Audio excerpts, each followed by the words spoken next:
ये रस्म अब तक चली आ रही है कि जब बेटियों को घर से रुखसत किया जाता है तो उन्हें ये नसीहत की जाती है कि उनके शौहर के घर से उनका जनाजा ही निकलना चाहिए, चाहे सारी जिंदगी बदतरीन ही क्यों न गुजारनी पड़ जाए। मरियम भी एक ऐसी ही लड़की थी जिसकी शादी 20 साल की उम्र में कर दी गई थी। एक तालीमी याफ्ता लड़की की शादी एक गैर तालीमी याफ्ता कजन से कर दी गई और वो अपने ख्वाबों का ताक़ुब करते हुए ये बंधन तोड़ देना चाहती थी। मैं हूँ पारस मसरूर और आप देख रहे हैं कोई देखे न देखे शब्बीर तो देखेगा। गांव के एक छोटे से घर में मरियम का भाई अपनी अम्मा से बहस मुबाहिसा कर रहा था और माँ उसे समझा रही थी। अम्मा, 3 बज रहे हैं और अभी तक तुम्हारी लाडली बेटी नहीं आई है। तो तुझे क्या फिक्र हो गई? आ जाएगी। और उसने मुझसे कहा था स्कूल के बाद वो अपने किसी दोस्त के यहाँ जाएगी और आज उसका 10वीं का रिजल्ट भी है। अम्मा, तुम मरियम को जो है ना बिगाड़ दोगी। क्या करेगी वो पढ़ लिख कर? और वो जो चाचा है हमारा, वो बातें सुना रहा था। अपने चाचा को तो तू छोड़ ही दे, वो अपने गवार लड़के के लिए मेरी लायक बेटी का रिश्ता मांग रहा है। मैं तो ये मर के भी नहीं होने दूंगी। अम्मा, तुम्हारी बेटी ने जो है ना 2 क्लासें क्या पढ़ ली है, तुमने उसको सर पे बिठा लिया है। मरियम घर में इस तरह दाखिल हुई जैसे बहुत खुश हो। लो, आ गई तुम्हारी चाहिए थी। बेटा बहुत देर कर दी तुमने। अम्मा पता है मैंने मैट्रिक पास कर लिया। भाई मैं फर्स्ट डिवीजन आई हूँ। अच्छा, लाई होगी अपने लिए। अच्छा अम्मा, मैं जा रहा हूँ बाहर, शाम में आऊंगा। अम्मा देख रही हो भाई को? अरे तुझे पता तो है अपने बाप दादा की तरह मेरा जाहिल का जाहिल है। बैठ जा। अम्मा पता है मैं कॉलेज में दाखिला लूंगी अब। अच्छा, मगर अम्मा फिक्र मत करो, थोड़े पैसे मैंने जमा कर रखे हैं और बाकी वजीफा मिल जाएगा। ये वजीफा क्या होता है बेटा? अम्मा जब अच्छे नंबर आते हैं ना तो कॉलेज वाले फीस नहीं लेते। देख बेटा, मैं तेरे लिए ना लड़ के थक चुकी हूँ। अब मुझ में ना हिम्मत नहीं है और वो जो तेरे चाचा है वो निकाह की तारीख मांग रहा है। अव्वल तो मुझे भी पढ़ना है, अगर मैं नहीं भी पढ़ूंगी तो मैं उस गवार से शादी नहीं करूंगी। पता है क्या कह रहा था वो? क्या कह रहा था? कह रहा था जितना भी पढ़ लिख लो, आखिर तुम्हें घर में झाड़ू पोछा ही करना है। कब कह रहा था वो? अरे अम्मा जिस दिन हम शादी में गए थे। अच्छा अम्मा सुनो, वो अब्बा तो खुश होंगे ना मेरी पढ़ाई से? अरे हाँ, क्यों नहीं। लेकिन देख बेटा, तू शादी से ना इनकार नहीं करना, न बिला वजह घर में फसाद खड़ा हो जाएगा।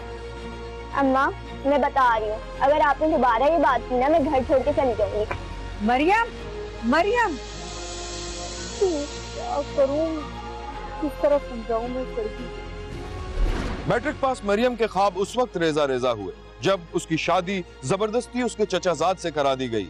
शादी के पहले रोज से ही घर में हंगामा फसाद शुरू हो गया। शब्बीर ने देखा कि मरियम का शौहर घर आया तो मरियम किताब पढ़ने में मसरूफ थी। शौहर ने गुस्से भरी नजरों से मरियम को देखा और सीधा बावर्ची खाने में चला गया और खाना तलाश करने लगा।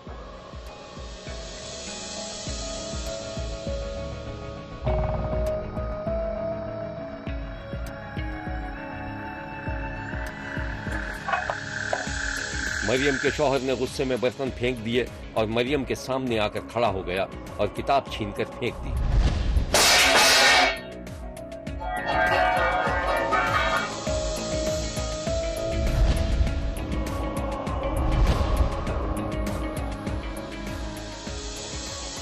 खाना खाए?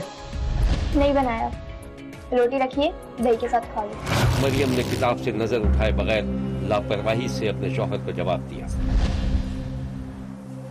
क्यों दही के साथ खा लो भाई, सालन क्यों नहीं बनाया? नहीं बनाया, मेरी मर्जी। अगर इतना ही है तो नौकरानी रख लो।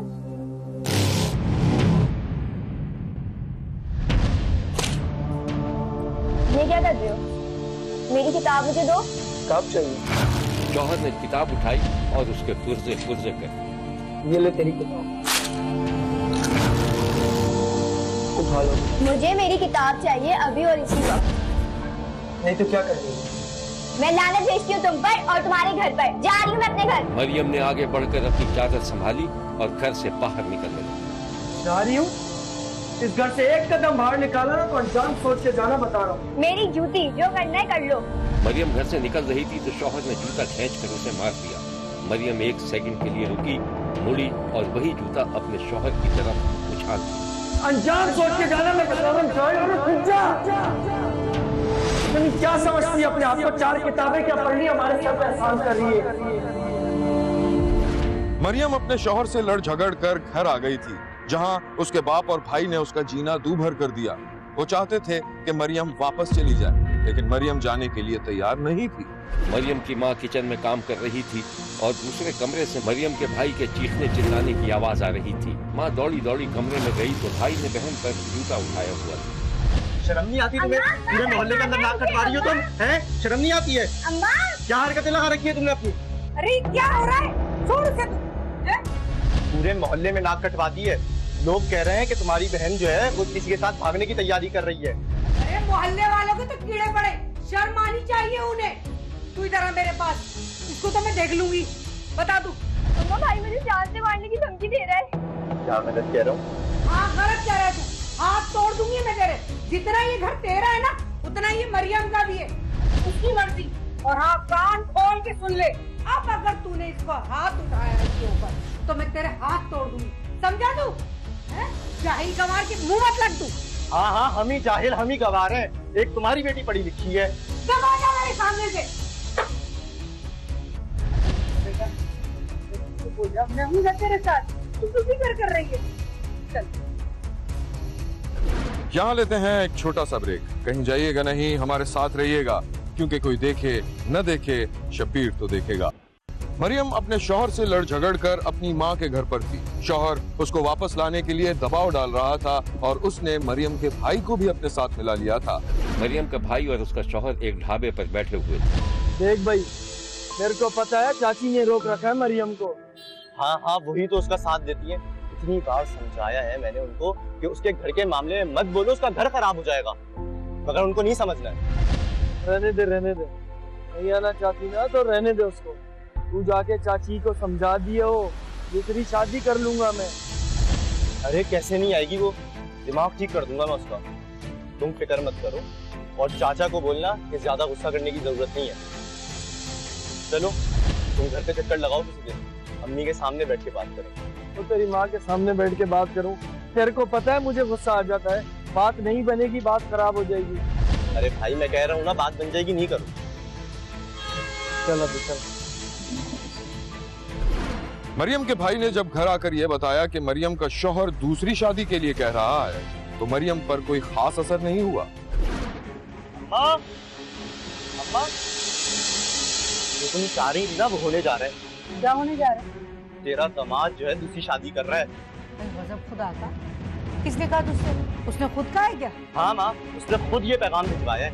मरियम को समझा लो, वरना सब कुछ खराब हो जाएगा। कौन दूसरी शादी कर रहा है? तेरा शौहर। अच्छी बात है, मेरी जान तो छूट गई। मैं भी यही चाहती थी। बेटा, हर वो गुस्सा नहीं करते, उसकी बात ठंडे दिलो दिमाग से तो सुन। अच्छी बात है ना अम्मा, मैं भी यही चाहती थी, और मुझे आगे पढ़ना है, बहुत कुछ करना। हाँ हाँ, पढ़ना है, लिखना है, फिर भाग जाना है, शादी करनी है, और सारी जिंदगी हम मुंह छुपाते फिरें। अम्मा ये मेरा मसला नहीं है, और इनको चुप करवाओ। नहीं होऊंगा चुप, और अभी जो है ना मैं शराफत की जबान में समझा रहा हूँ तुम्हें। नहीं तो? अरे बेटा, जबान नहीं चलाओ। चलाने दो जबान, मैं साला एक किस्सा ही खत्म कर देता हूँ। मरियम का भाई गुस्से में एक अलमारी की तरफ बढ़ा।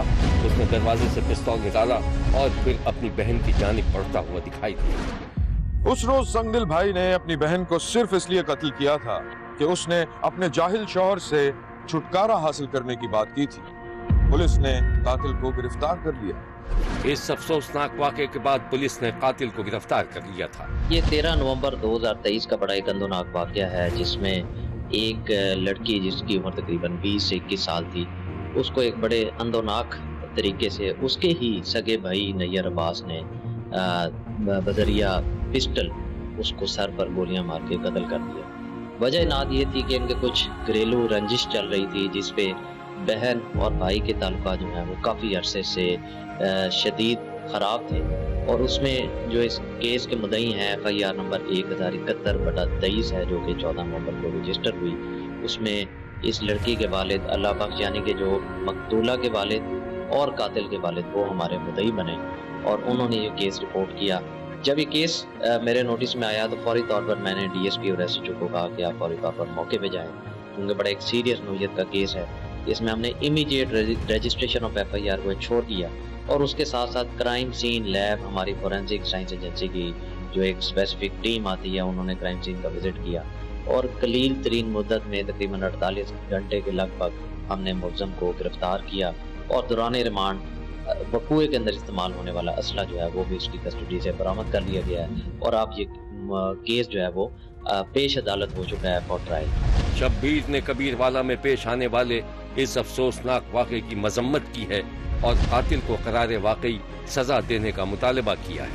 देखते रहिए, क्योंकि कोई देखे न देखे शब्बीर तो देखेगा। यहाँ हमारे प्रोग्राम का वक्त खत्म हुआ। अगले हफ्ते फिर हाजिर होंगे इसी वक्त सिर्फ एक्सप्रेस न्यूज पर। देखना मत भूलिएगा, क्योंकि कोई देखे न देखे शब्बीर तो देखेगा। अगर आप अपने इर्द गिर्द होने वाले किसी गैर मामूली वाक़े से शब्बीर को आगाह करना चाहते हैं तो SMS करें SAB लिखकर स्पेस दें और अपना मैसेज अपने शहर और नाम के साथ 247 पर भेज दें। फैक्स करने के लिए हमारा नंबर है 02135803820। खत लिखने के लिए हमारा पता है 5 expressway of Korangi road, Karachi. Express news, Shabbir तो देखेगा।